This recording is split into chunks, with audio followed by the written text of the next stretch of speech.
Hello friends, welcome to our channel. तो friends, आज की इस वीडियो में हम बात करेंगे हमारी एनटीए यूजीसी नेट पेपर 1 2023 से रिलेटेड जो मॉक टेस्ट सीरीज है उसके मॉक टेस्ट थर्ड के बारे में।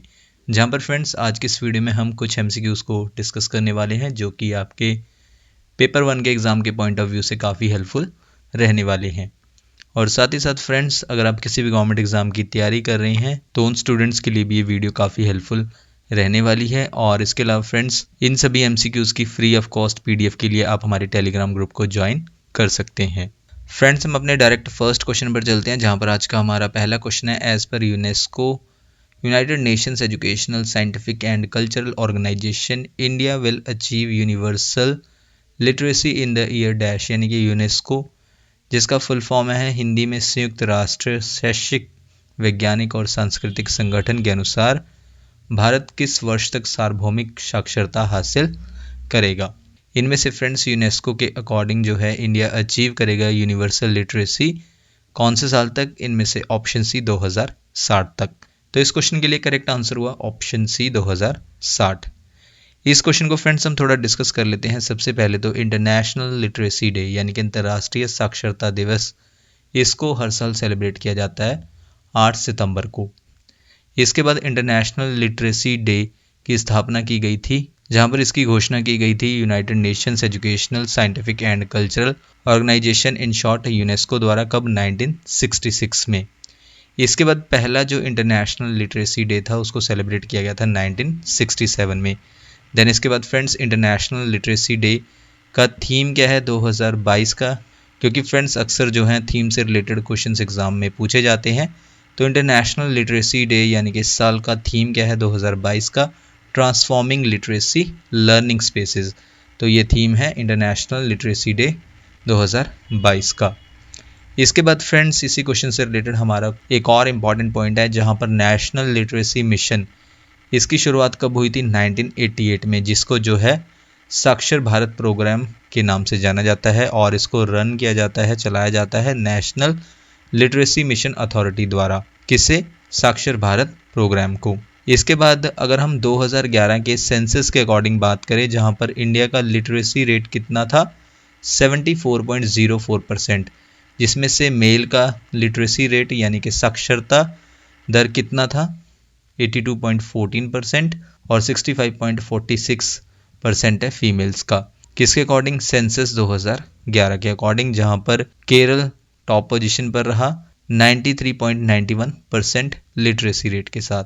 इसके बाद फ्रेंड्स हम अपने नेक्स्ट क्वेश्चन पर चलते हैं। Question number second, when did the national Council of educational research and training, in short NCERT, prepare the national curriculum framework, in short NCF. यानी कि फ्रेंड्स अगर हम हिंदी में कहें तो राष्ट्रीय शैक्षिक अनुसंधान और प्रशिक्षण परिषद, इन शॉर्ट एनसीईआरटी, ने राष्ट्रीय पाठ्यचर्या की रूपरेखा, इन शॉर्ट एनसीएफ, कब तैयार की? एनसीईआरटी ने प्रिपेयर किया national curriculum framework, in short NCF को, इनमें से ऑप्शन सी 2005 को। यहाँ पर फ्रेंड्स सबसे पहले तो इस क्वेश्चन में आपका एनसीईआरटी का फुल फॉर्म क्लियर हो जाता है। एनसीईआरटी का फुल फॉर्म क्या है? National Council of educational research and training, जो कि एक ऑटोनॉमस ऑर्गेनाइजेशन है यानी कि स्वायत्त संगठन है। और एनसीईआरटी की स्थापना कब की गई थी? इसको सेटअप किया गया था 1961 में गवर्नमेंट ऑफ इंडिया द्वारा, असिस्ट करने के लिए और एडवाइस करने के लिए किन्हें?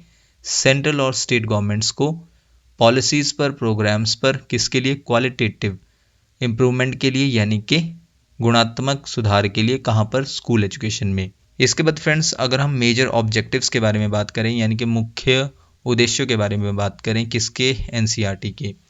जहाँ पर इसका मुख्य उद्देश्य क्या है कि प्रिपेयर करना है और पब्लिश करना है जो मॉडल टेक्स्ट बुक्स हैं उन्हें प्रोवाइड करना है, सप्लीमेंट्री मटेरियल, न्यूज़लेटर्स, जर्नल्स यानी कि पत्रिकाएं, और डेवलप करना है एजुकेशनल किट्स, और साथ ही साथ प्रोवाइड करना है मल्टीमीडिया, डिजिटल मटेरियल्स एट्सेट्रा। ये सभी ऑब्जेक्टिव्स हैं यानी कि मेजर उद्देश्य हैं एनसीईआरटी के। इसके बाद फ्रेंड्स नेक्स्ट पॉइंट में मेजर रिकमेंडेशन क्या थी एनसीएफ 2005 की, यानी कि नेशनल करिकुलम फ्रेमवर्क 2005 की मुख्य सिफारिश क्या थी? जहां पर इन्होंने एड्रेस किया, संबोधित किया एलिमेंट्री एजुकेशन को, जहां पर इन्होंने एड्रेस करते हुए यानी कि संबोधित करते हुए एलिमेंट्री एजुकेशन को ये कहा गया, इसके लिए नंबर 1 पॉइंट है रिड्यूस करना है करिकुलम यानी कि पाठ्यक्रम लोड को, जो कि आधारित है किस पर? लर्निंग विदाउट बर्डन पर, यानी कि सीखना है बिना किसी बर्डन के। तो ये मेजर रिकमेंडेशन थी किसकी, एनसीएफ 2005 की। और साथ ही साथ नंबर 2 के अकॉर्डिंग कि इंश्योर करना है, सुनिश्चित करना है क्वालिटी एजुकेशन सभी बच्चों के लिए। तो ये 2 मेजर रिकमेंडेशन थी किसकी, एनसीएफ 2005 की। इसके बाद फ्रेंड्स हम अपने नेक्स्ट क्वेश्चन पर चलते हैं। Question number 3, which commission has stated that the university degree does not be essential for the administrative services, यानी कि किस आयोग ने कहा कि प्रशासनिक सेवाओं के लिए विश्वविद्यालय की डिग्री आवश्यक नहीं है। ये कहा गया इनमें से ऑप्शन ए राधाकृष्णन कमीशन द्वारा। इस कमीशन ने कहा कि यूनिवर्सिटी डिग्री ज़रूरी नहीं है किसके लिए, एडमिनिस्ट्रेटिव सर्विसेज के लिए। इसके बाद फ्रेंड्स हम अपने नेक्स्ट क्वेश्चन पर चलते हैं। Question number 4, in 1948 the Central Advisory Board of India, in short CABE, decided to set up which 2 commissions, यानी कि 1948 में भारतीय केंद्रीय सलाहकार बोर्ड ने किन 2 आयोगों के गठन का निर्णय लिया।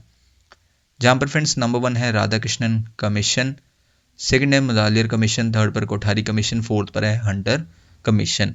फ्रेंड्स कोड आप अपनी स्क्रीन पर देख सकते हैं।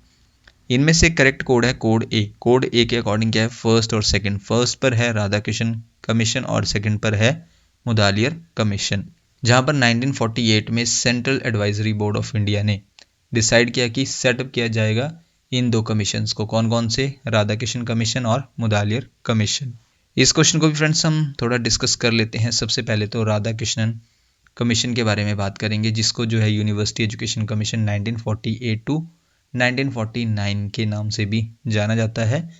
जहां पर आफ्टर इंडिपेंडेंस यानी कि आज़ादी के बाद राधाकृष्णन कमीशन को सेटअप किया गया था नवंबर 1948 में रिव्यू करने के लिए यूनिवर्सिटी एजुकेशन को। देन इसके बाद राधाकृष्णन कमीशन को इस्टेब्लिश किया गया असेस करने के लिए, मूल्यांकन करने के लिए। और क्या मूल्यांकन करने के लिए, जो करंट सिचुएशन है इंडियन यूनिवर्सिटी एजुकेशन का, उसका मूल्यांकन करने के लिए और सजेस्ट करना इम्प्रूवमेंट्स के लिए, किसमें, इंडियन यूनिवर्सिटी एजुकेशन में। इसके बाद डॉक्टर सर्वपल्ली राधाकृष्णन, इनको अपॉइंट किया गया था हेड ऑफ द कमीशन, किस पर, यूनिवर्सिटी एजुकेशन पर। नेक्स्ट पॉइंट में फ्रेंड्स अगर हम राधाकृष्णन कमीशन के रिकमेंडेशंस के बारे में बात करें, यानी कि सिफारिशों के, तो इनमें से नंबर 1 पर है रेज करना पे स्केल, किन के लिए, टीचर्स के लिए। ये रिकमेंड किया गया था राधाकृष्णन कमीशन द्वारा। और नेक्स्ट पॉइंट में इस्टेब्लिशमेंट किया जाना चाहिए यूनिवर्सिटी ग्रांट्स कमीशन का, इसको भी रिकमेंड किया था राधाकृष्णन कमीशन ने। देन इसके बाद friends after independence government of India ने अपॉइंट किया यूनिवर्सिटी एजुकेशन कमीशन को, किसकी चेयरमैनशिप के अंडर, डॉक्टर सर्वपल्ली राधाकृष्णन की चेयरमैनशिप के अंडर, जो कि स्कॉलर भी रहे हैं और साथ ही साथ फॉर्मर वाइस चांसलर रहे हैं, किसके, बनारस यूनिवर्सिटी के। इसके बाद नेक्स्ट पॉइंट में कमीशन का इनॉग्रेशन किया गया था, किस कमीशन का, राधाकृष्णन कमीशन का उद्घाटन किया गया था, जो उस टाइम के एजुकेशन मिनिस्टर थे भारत के, कौन, मौलाना आज़ाद। कब किया गया था, 6 दिसंबर 1948 में। नेक्स्ट पॉइंट में कमीशन ने सबमिट की अपनी रिपोर्ट अगस्त 1949 में और 10 मेंबर्स थे इस कमीशन में। इसके बाद फ्रेंड्स हमने ऑप्शन में बात की थी मुदालियर कमीशन के बारे में। मुदालियर कमीशन एक एजुकेशन कमीशन है जिसको सेटअप किया गया था किस एम के साथ, एग्जामिन करने के लिए सिस्टम को, और किसके सिस्टम को, सेकेंडरी एजुकेशन के सिस्टम को इंडिया में। तो उसके लिए था मुदालियर कमीशन। इसके बाद जो है मुदालियर कमीशन को सेकेंडरी एजुकेशन कमीशन के नाम से भी जाना जाता है। और ये कब आया, 1952 से 1953 में, किसकी चेयरमैनशिप के under, doctor A Lakshmanaswami Mudaliar की चेयरमैनशिप के अंडर। इसके बाद doctor A Lakshmanaswami Mudaliar vice chancellor भी रहे हैं, किसके, मद्रास यूनिवर्सिटी के। नेक्स्ट पॉइंट है अपॉइंटमेंट। अगर हम अपॉइंटमेंट के बारे में बात करें, इसको जो है अपॉइंट किया गया था गवर्नमेंट ऑफ इंडिया द्वारा, किसकी रिकमेंडेशन पर, central Advisory Board of India, in short CABE की रिकमेंडेशन पर। कब, 23 सितंबर 1952 को। नेक्स्ट पॉइंट है रिपोर्ट। अगर हम मुदालियर कमीशन की रिपोर्ट के बारे में बात करें तो इसको सबमिट किया गया 29 अगस्त 1953 को। नेक्स्ट पॉइंट है एम क्या था इस कमीशन का, एग्जामिन करना था जो पहले से मौजूदा सेकेंडरी एजुकेशन सिस्टम है कंट्री में, उसको एग्जामिन करना था। ये इस कमीशन का एम था, किस कमीशन का, मुदालियर कमीशन का। और साथ ही साथ ये एम था कि सजेस्ट करना है, मेजर्स को, उपायों को इम्प्रूव करने के लिए सेकेंडरी एजुकेशन सिस्टम को। नेक्स्ट पॉइंट है रिपोर्ट। देन इसके बाद फ्रेंड्स नेक्स्ट पॉइंट में इसी क्वेश्चन में हमने बात की थी central Advisory Board of education के बारे में, इन शॉर्ट CABE कैब के बारे में। Central Advisory Board of education ये एक हाईएस्ट एडवाइजरी बोर्ड है, एडवाइस देने के लिए यानी कि सलाह देने के लिए सेंट्रल और स्टेट गवर्नमेंट्स को किस फील्ड में, एजुकेशन के फील्ड में। जहाँ पर friends central Advisory Board of education से रिलेटेड आपका जो पेपर 1 है UGC नेट के लिए, इसमें ऑलरेडी इससे रिलेटेड क्वेश्चंस पूछे जा चुके हैं। तो इसके बाद central Advisory Board of education ये जो है ओल्डेस्ट और मोस्ट इम्पॉर्टेंट एडवाइजरी बॉडी है गवर्नमेंट ऑफ इंडिया की एजुकेशन में। नेक्स्ट पॉइंट है central Advisory Board of education ये पॉलिसी मेकिंग एडवाइजरी बॉडी है मिनिस्ट्री ऑफ एजुकेशन की।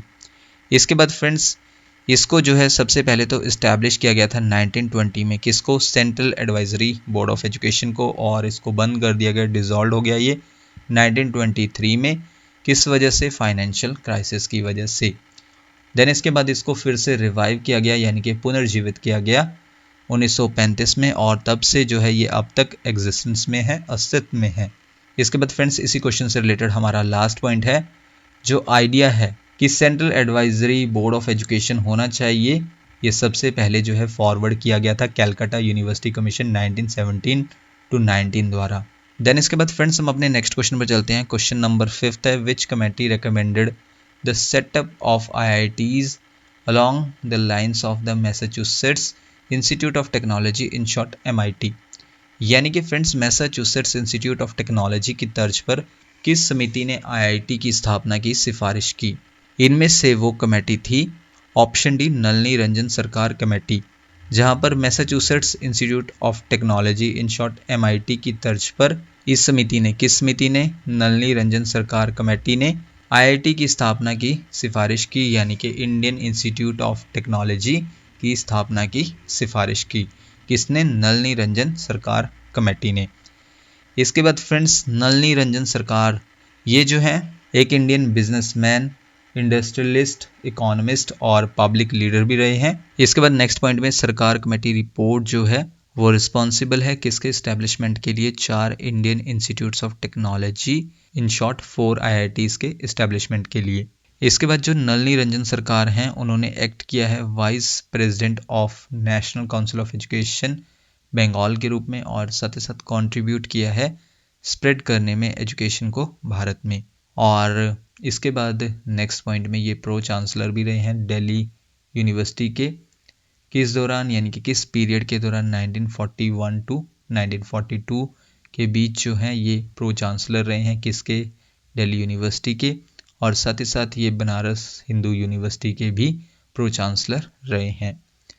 इसके बाद इन्होंने सर्व किया है चेयरमैन के रूप में, और किसके चेयरमैन के रूप में, all India council for technical education in short AICTE के चेयरमैन के रूप में, और किस दौरान, 1946 to 1952 के दौरान। इसके बाद फ्रेंड्स हमारा नेक्स्ट क्वेश्चन है question number 6, one of the recommendations made by the dash commission was that a percentage of higher salaries for the teachers so that they could get the motivation for teaching. यानी कि किस आयोग द्वारा की गई सिफारिशों में से एक यह थी कि शिक्षकों के लिए उच्च वेतन का प्रतिशत हो ताकि उन्हें शिक्षण के लिए प्रेरणा मिल सके। तो ये वन ऑफ द रिकमेंडेशंस में से एक रिकमेंडेशन थी किसकी, ऑप्शन ए राधाकृष्णन कमीशन की।